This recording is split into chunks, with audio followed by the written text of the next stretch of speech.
E aí, gente, Hackerman aqui. A gente vai continuar falando sobre inteligência artificial nos games, né? Relacionado agora à modelagem 3D. E aqui a gente vai ver de novo, né? O problema em si, né? De que a animação 3D é muito chata, é muito difícil. Chata no sentido que é muito demorado, né? Modelação, uma coisa que se chama rigging, né? Que você tem que fazer várias coisas muito específicas para fazer o personagem fazer os movimentos de uma forma bela, né? E que simula a vida real, né? Então é uma coisa bem difícil. Aqui eu vou tentar mostrar um pouco do meu conhecimento de 3D, né? Do que eu sei, né, de 3D. Eu nunca trabalhei com escultura 3D, mas na época que eu desenhava, na verdade eu só estudei animação 2D, né? E eu estudei também desenho em 2D, ilustração, fiz vários cursos de quadrinhos, entre outras coisas. Assim, anos antes de eu entrar para inteligência artificial, eu só, e em segurança da informação, né, eu só desenhava, né? Eu fiquei tipo 2 anos e meio só estudando, fazendo um curso nessa área. Então eu acabei conhecendo muito 3D, eu não queria focar nisso porque, por exemplo, esse ZBrush é uma ferramenta que era cara, eu queria pagar pra baixar, mas não tinha como, enfim. Mas eu não quis ir pra frente no 3D, mas eu sei como funciona, porque você acaba tendo que estudar essa área um pouco para entender mais sobre animação, né, nessa área, ou até imagens nessa área, porque tem artistas que eles não desenham só 2D, né? Eles desenham direto no 3D e ficam imagens incríveis.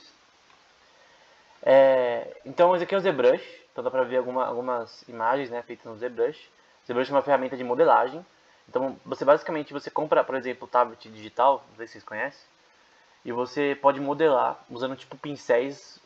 Você pega uma forma, por exemplo, a cabeça desse cara, era um bloco e um círculo, sei lá, uma bola, e você vai modelando de acordo com a forma que o rosto é, né? É claro que você vai ter que entender muito de anatomia, de repente um pouco de visualização 2D.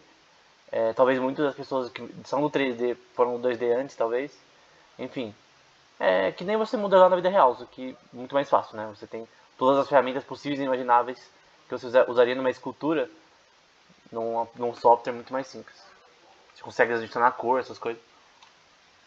Nesse caso, eu tive muita experiência com no Blender, né?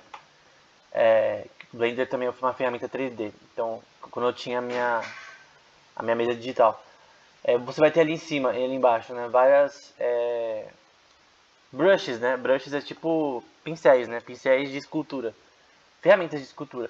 E cada uma dessas são tipo formas diferentes de você fazer texturas, né? Então você vai meio que usar as texturas que mais vão condiz com a parte que você vai fazer. Então, de repente, pro olho você vai usar um tipo de brush, pra boca outro tipo de brush, enfim. Diferentes detalhes vai ser mais a sua opinião, aí, ó, que você mais gosta, né? Algumas brushes elas são mais fortes, né? Você tem um impacto maior. Algumas são para detalhes mais simples. Então você vai ter que pegar em brushes menores. Você pode deixar a brush maior, menor, enfim. Então as ferramentas de brushes são bem importantes porque elas que vão assim ser a base aí da parte de escultura, né? Tem parte de pintar, tem coisa para pintar que parece um aerógrafo, que parece um negócio de tinta mesmo, como pincel, enfim. Uma coisa também importante na questão da renderização, né, de você mudar, por exemplo, a textura de luz e sombra, usando o próprio software, né? Então o software tem ferramentas de rendering, né, que você pode mudar a luz e sombra da imagem de uma forma mais simples, né? Porque imagina você ter que fazer tipo, você quer fazer a cabeça desse moço, só que em várias iluminações diferentes.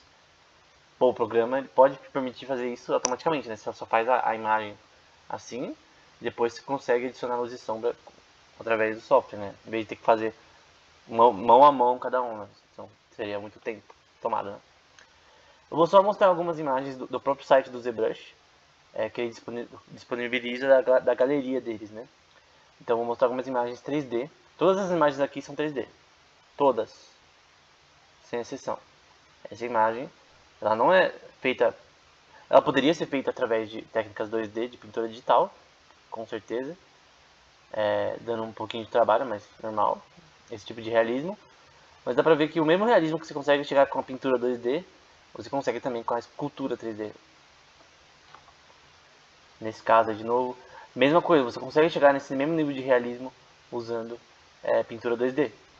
Só que nesse caso eles usaram outra ferramenta. Essa é uma outra ferramenta para fazer a mesma coisa, às vezes, né? No caso de ilustração. De novo, essa aí tá mais na cara, que é uma coisa 3D. Essa aí também.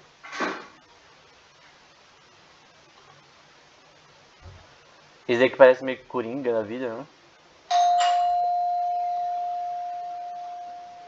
Valkyria.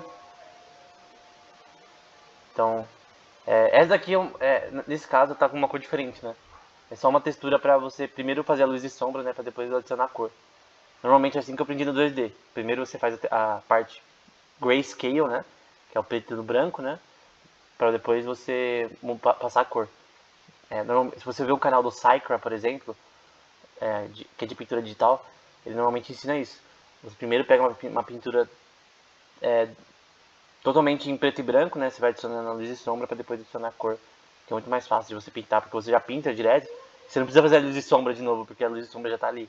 Então é uma técnica bem legal, que é usada muito na pintura 3D. Nesse caso aqui, a luz e sombra num tom meio bege, também é bem usado.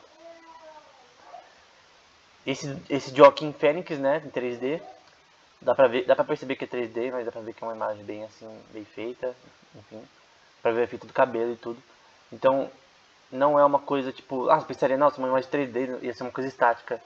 Mas na verdade, eles conseguem criar uma ilusão de movimento muito fácil. Nesse caso, a Mulher Maravilha aí não pense que isso aqui é fácil, tá? Você tem que ter noção de anatomia. Normalmente se aprende em 2D, né? Você tem que ter noção de composição, luz e sombra, principalmente luz e sombra, né? Aqui é tudo luz e sombra na prática. Embora o software vai te ajudar bastante. Mas no geral você tem que ter noção da anatomia e da forma como o sistema aí funciona. Mas eu acho que é mais fácil de você já estar no 2D antes. Eu creio que no 2D, antes você já sabendo desenhar, perspectiva, luz e sombra, você já consegue meio que aprender mais rápido, talvez. Mas talvez tenha pessoas que não foram pro 2D antes, já foi direto pro 3D e deu certo, enfim. Não sei. O Blender, que também é outra ferramenta. Essa ferramenta é a única que eu usei, porque é de graça, né? Uma ferramenta open source aí. Totalmente de graça para você fazer modelagem 3D. Até filmes já foram feitos. Curtas, na verdade, com essa ferramenta, né? Com o Blender. Nesse caso, está mostrando, por exemplo, o rigging, em que você vai ter que estruturar a animação de um personagem 3D. Então você vai ter um nível de complexidade bem grande na forma que o seu personagem vai andar. E é essa questão que o artigo vai tentar trazer, de fazer toda essa parte tão complexa de você animar, fazer o rigging de um personagem. Não é só complexo, a questão que ela é demorada. Então fazer ficar mais rápido. Então o animador que já tem conhecimento em rigging, ele vai conseguir fazer isso muito mais rápido, usando as coisas que esse artigo mostra. Então tem dezenas de parâmetros que você vai ter que fazer para fazer o personagem se mexer. Dá pra ver ali que ele tá dividindo ali na parte vermelha pra cima, né? A parte da língua, né? A parte ali do nariz, a parte da boca. Tá escrito aqui em inglês, né? O queixo. Então tem vários parâmetros aqui na face e nas estruturas do personagem que vão definir a forma como o movimento acontece. Então o rigging é uma coisa muito demorada, porque você vai ter que fazer microexpressões constantemente. Então um bom animador normalmente, assim, estúdios grandes normalmente vai ter um cara para cada coisa. Então um cara para rigging, um cara para luz e sombra. Você vai ver, por exemplo, nos créditos de filmes como Ratatouille, por exemplo, vai ter cara só para luz e sombra. Um time só para luz e sombra. No filme todo. A única coisa que eles fazem é luz e sombra. Seja usando scripting, seja usando técnicas de uma própria engine, seja qual for. Tem caras que é só pra parte de composição, tem caras que é só pra parte de animação, que são os keyframes, né? Que é o cara que faz os frames principais da animação 3D, por exemplo. E depois vem o cara e só faz as partes no meio, né? Então você tem as animações principais daquela cena, as cenas principais. E entre essas cenas, né, você vai ter o cara que vai fazer o rigging para ele fazer todos os movimentos de uma forma fluida, né? Bem similar à animação, no caso. Mas na parte 3D é um pouco mais complexa. Embora o 2D também seja complexo. Enfim. Ambas requerem muito treinamento. Então, nesse caso eles estão falando que dá para você, no próprio Blender, simular fumaça, fogo, fluidos que é com água, né, realística, cabelo, roupas. Então, mesmo que você tenha que fazer muita coisa sozinho, Muitas das coisas aqui, como cabelo, sei lá, a forma que as roupas se dobram durante você andar, enfim, muitas coisas podem ser automatizadas. Normalmente até com scripting usando Python, outras coisas. Normalmente o Blender é assim. E é um processo laboroso, né? Então, nesse caso, eu peguei um vídeo aqui usando 3D Max, né? De um cara fazendo o rigging facial de um personagem e é basicamente quase 2 horas. Só pra ele colocar algumas estruturas relacionadas à movimentação da face somente dele, né? Também do corpo desse personagem. Que é um personagem um pouquinho complexo, grande, né? Um personagem que não é um ser humano, é meio que um monstro, né? Mas enfim, isso daí talvez mostre como é bem difícil, né? O rigging. E no próximo vídeo eu vou mostrar o 3D Max e vou mostrar ele que é o principal na indústria cinematográfica, talvez. Em jogos talvez também.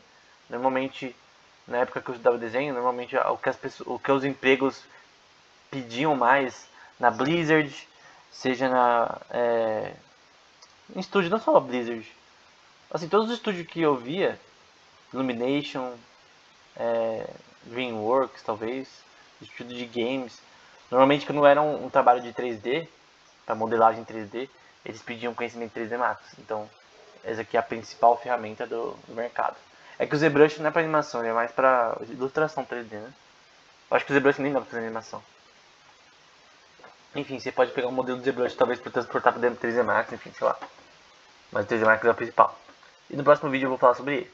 Tudo isso aqui vai ser importante para a gente entender a parte 3D antes da gente chegar no artigo. Então, até mais.